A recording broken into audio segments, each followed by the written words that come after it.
Hello, everyone. Welcome back. Tonight, I titled this one, Jesus is Alive. And if you would, turn to Revelations 1:18. Okay, Revelations 1:18. Revelations 1:18. New Living Translation says, I'm the living one. I died, but look, I'm alive forever and ever. And I hold the keys of death and the grave. So tonight's object lesson is actually going to be my testimony. Okay, so this is how I know Jesus is alive. Mom, Dad, I know this is going to hurt if you watch this. Um, I was encouraged to video my testimony, and there's going to be many folks out there that actually needs to hear this. There's also another family that may watch this that it's going to hurt as well. I want you guys to know that I love you. Jesus loves you. And he can take those things that are meant for evil and it hurts and turn for good. My baby brother passed away in 1986, and I was 8 years old. And I seen it basically destroy my parents and myself. And I believe it was either a family member or a close friend that actually helped get us into church after my brother passed away. We lived a church life for several years. I seen healing in my parents' life and in my life. There was still just this question that I had, let alone my parents. Why did God take my brother? Why did God take my brother? Jump ahead a few years. We started attending Keystone Apostolic Church. And there was this lady that couldn't talk. She couldn't speak. She couldn't hear. And I guess the congregation they know that something was different. There was something about this lady that didn't add up or whatever. And right in the middle of church service, she jumps up, grabs this baby, runs to the baptism pool, trying to drown this baby. And the pastor comes running up there, the ushers come up there, and several other congregations come up there, and they're praying for this lady, trying to get this baby from this woman, rebuking the devil, the demons out of her. And I seen with my own eyes that lady grabbed up a guy off the ground with one arm, still holding that baby. And it scared me. So I run up there trying to get behind my mom or get with my mom, and she was close to the lady she was praying for. And I heard out of that woman's mouth, and it sounded like a man's voice, and said she doesn't want to be freed. She don't want to be delivered. And it flipped me out. And a few of us, we run outside, we go get in the van, and we locked the door. It seemed like they were in there forever. And when they come out, we got in the van, they was all talking about it all the way down the road, going back home, and going to sleep from here on out as a kid, nightmares. And it was so bad that I wouldn't even say the lady's name. And when I would hear someone say that lady's name, it would bring back memories. And I absolutely hated it. And like the next service or two after that, and here's where I asked the families that are still alive or whatever to comment on this, because being a kid, I'm not really certain on this part of it. But a family member, I believe, or families came in then like the next service or the couple services afterwards and asked the pastor to leave. They escorted the pastor and a few of us families out of the building. You're no longer welcome here. You have to leave. So the pastor and a few of our families were standing out in the parking lot, and the pastor asks the people here, "Do you believe what happened was real and that was demonic?" And they said yes. And so they decided that we was going to walk around this church and pray that this church does not stand. This church does not stand. And me as a kid, not knowing that the church is actually the people and not the building, I stood back.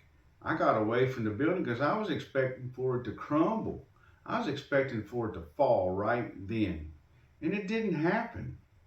And it did something to me that day. It crushed me. My faith, my belief system, it crushed me, and uh, it didn't happen. We ended up going to like a park. We had church in the shelter of this park on the church service days, and that went on for a little while, and then we moved on to a church building, and that went on for a while, and then we ended up moving and getting to a different church, and we was going there for a while, and it was just like, I wasn't listening to that. Like, again, that day after that, we stood back from that building and it didn't fall. It did something to me, and I just was not listening. I wasn't listening to the Sunday school teachers. I wasn't listening to the preacher. You could talk to me about anything you wanted to talk to me about with God, religion, church. I wasn't hearing it. I wasn't hearing it. It's like, I see who's in charge. I seen what the devil did. I seen and I heard that and I heard this like Sunday school stuff, that he's the God of this world, and it's like, well, God don't care about us. Obviously, if he cared about us, there would be a whole lot of things different. My brother wouldn't have been gone. There wouldn't be people getting cancer and dying, and they would have tore that building down, and I just don't want to hear it. So I told my mom, I'm like, I am done. I'm not going to church. You can beat me if you want. I'm not going to church. I'm done. Can't make me. So I was around in my 20s, and drinking and drugging, and well, hang on. Let me back up a second first. Let me back up a second. I had a child, and her mother and I, we split up. We couldn't see her, and it was just a nonstop fight. It seemed like, and I couldn't see my child, and it's like, what use is this? What's the use? Why would you go to work, you come home, you eat, you take a shower, you go to bed, you get up, you do it all over again for what? To pay bills? Absolutely not. Life was just absolutely so meaningless to me. I didn't care about anything. I didn't care what anybody said or did, what I said or did. And for you folks out there that I've done something wrong or I've hurt you in any way, me, Josh Selman, the new creation that God has made me to be, I apologize to you. I am truly, deeply, with everything in me, sorry for what I did. And then, like I said, I couldn't see my daughter, so I figured I'd go sign up for the United States Marine Corps, and then I'll die honorably. I couldn't do it myself. I know that what I seen as a kid, heard that, if you take your own life or whatever, you'll go to hell and this, that, and the other. So I couldn't do that. So I figured I'd just go to the military and I die honorably. I go in there, and that was the first time I really even heard God speak to me. I'm laying there in my rack or whatever, and I hear in my heart and in my mind, what are you doing here? I didn't put you here. And I thought to myself, I'm like, whoa, what was that from? Where did that come from? Why would I think something like that? Well, shortly after that, I ended up dislocating my shoulder, fraudulently enlisted. I didn't know I had a prior injury. I mean, let me back up. I knew I dislocated my shoulder playing football in 9th grade, but I didn't know it was still jacked up and it was still an issue. But once I got there, all the strenuous exercises and all that stuff, It made my shoulder weak and it popped out. When I came back out of the Marines, you didn't really put me in a tailspin then. You know, I was like, so what's the use about this? I mean, I couldn't even die honorably. So every drug that came along and alcohol and everything else that I could do, it was just flooded me. I was like, I don't care about anything, no one or nothing. I hated life. I couldn't. I mean, I kept a job. I had a job and I was paying my bills and I was coming home and it was just, life was just so meaningless. I'm drinking and drugging and it's kind of late or whatever. And I called my parents and I said, hey, I know why God took my brother, took your son, because he's going to use that someday to get us back in church, get us in relationship with him, you know, and they didn't want to hear it. I'm drinking, I'm drugging, and they know. We lived beside a church, and we lived there for a few years. And anytime that somebody would say something about God or heaven or death or what have you, I'd say, listen, you know, if God wants me and he wants me to go to church, he's going to send a pastor to my house in blue jeans and a t-shirt. And he's going to drive a four-door car. He's got his kids with him, and his church got to have a bell in it. And I said that for years. And, you know, like I said, we lived beside the church, so I figured if it was going to happen, it would happen then, because we lived right beside the church. And it didn't happen. And some things happened or whatever, and we ended up moving from there, and we moved to where we live at now today. And it's in a dead-end road. Call it normal or whatever. But there just was something there, there was something missing. Out of the blue, my mom was talking to me and she said that a friend of mine ended up getting new lungs. And I was like, what? What do you mean he got new lungs? And she told me that he was on that lung transplant and then he ended up getting them. So I called down there and talked to his brother and then when I was sitting there talking, or when I was talking to him on the phone, I asked him, I said, do you remember us praying about that when we were kids, that he would get new lungs? And he said, yeah. And I'm like, you know, here, look, he wasn't even supposed to live to be the age of 18. And now he's in his 30s and he's got new lungs. Wow. That's awesome. That's amazing. And, you know, and it started doing something inside of me, in my heart. But shortly after that, I'm sitting in my house watching the news. And when I'm watching the news, I see this flash across the news that Keystone Apostolic Church got destroyed by the airport landslide. And I'm like, dude, what? That church that we prayed about when I was a kid 25 years ago, it's gone? It's destroyed? What's happening, what's going on, but you know, Gil got new lungs, and then I watch this about this church being destroyed 25 years, you know, we're coming home thinking about it. And shortly afterward, I can't really do good on the times again, like I said. I am sitting outside on the porch, and we live on a dead-end road, remember? I just told you about that. And up comes our driveway was this car, and it pulls in the driveway. And I'm sitting there, and I just crack open a beer, and I kick back. And I said, buddy, you lost, ain't you? And he said, no, prayed, and this is where the Lord wants to send me. I was like, listen, bud, I'm not into that. I don't need to talk to no Jehovah's Witness or nothing like that, bud. Just go on out of here, you know? And he says, no, my sons and I, we prayed, and we wanted to invite you to church. And this was about to come out of my mouth, you know, if God wants me, he wants me to go to church. And when I was thinking that, I was looking right at him, and I'm thinking, this guy's in blue jeans and a t-shirt. I look around him, you know, and I'm like, he's driving a four-door car.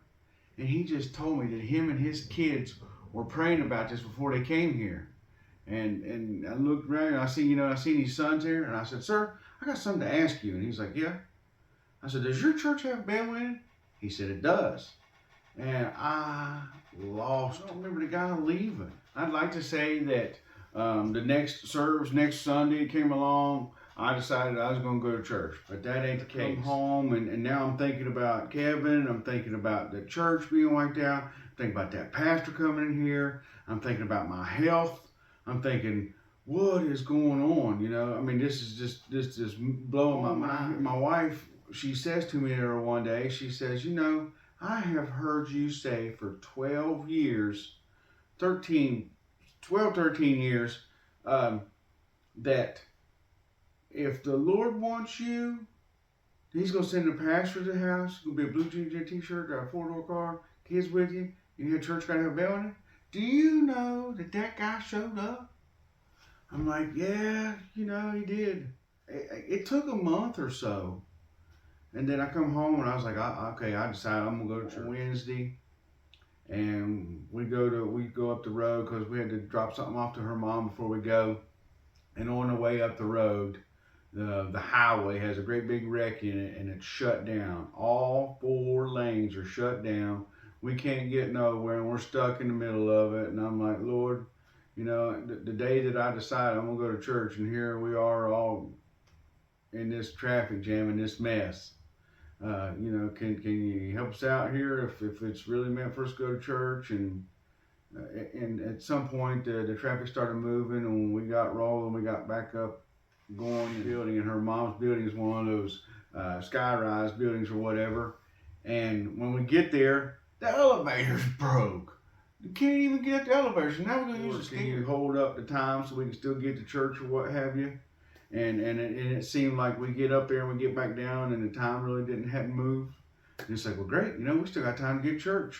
And we start cruising down the road, and I get off the exit to go to that church. I get like a mile and a half from the church, and the wheel blows out in the van, just, you know, and I'm like, oh my goodness, this is crazy. I'm like, God, what are you doing to me? And I heard again, like I heard in the Marine Corps, in my mind and in my heart, it's not me, dummy. And I got thinking about that, you know, steal, kill, and destroy. The devil's trying to destroy, he's trying to steal this from me. But I just mashed the gas just that much more harder, and that wheel's a flopping back here, and it's beating the fender wheels off of this van. I pull into the church parking lot, and the security team comes out and meets us, and they're like, hey, can we help you? Like, yeah, we're here to come to church, and we're meeting so-and-so here, and they're like, well, come on in. So I'm looking over at my wife as we're getting out of the van. I told her, I said, listen, I ain't shaking nobody's hand. I'm not clapping. I'm not standing up. I'm sitting in the back row, close to the door. I'm here. I made it. That's what I'm doing. You know, I don't remember no message. I have no idea what that message is about at all. But what I do know is that was like the first time that I had peace. And I wasn't thinking about life being meaningless and who cares and what for and why. You know, it was just like, wow, not thinking about anything, just this peace. You know, and we come out of church service and it's pouring down the rain now, pouring down the rain. And the people were asking us, hey, you know, we'll take you home. No, look, we live like an hour from here or what have you. And, well, we can go buy you a tire. And it's like, no, listen, we've got a spare and I can change a tire or what have you. And they're like, it's raining. I'm like, yeah, it don't matter. You know, it don't matter. The way my life and all this stuff is going, it don't matter. So I get the van out, and there's people standing around us, and they're talking about church, and it's pouring down the rain. I'm laying in the water, and I'm changing this tire. And I was so thankful that it was raining because I was just a complete mess, bawling my eyes out, you know, bawling my eyes out.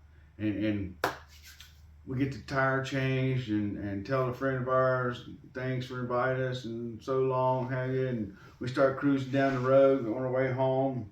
And I told my wife, I said, I think I'm going to start going to church. She's like, oh yeah, is that right? You know, where we going to go? I'm like, I don't know. And we get close to where we live, and as we was getting ready to go across the railroad tracks, my lights shine over on this sign, and it says, bikers welcome. And I'm like, well, let's try here, because they'll take bikers in, they'll take me. So we went on in the house, and Sunday or whatever we came, we went back to that church, or we didn't go back to that church. We started going to that church up there where it said Bikers Welcome. And, you know, I'd love to say that everything was all hunky-dory and everything was great, but it wasn't. It was not. But I'll tell you what was the peace in my life, that there is a God out there that truly come after me. He is alive and real, and I don't know about any of this stuff, but what I do know is you're alive and he's real and he come after me. So if he come after me, he'll come after you. He will. Ask and you will receive.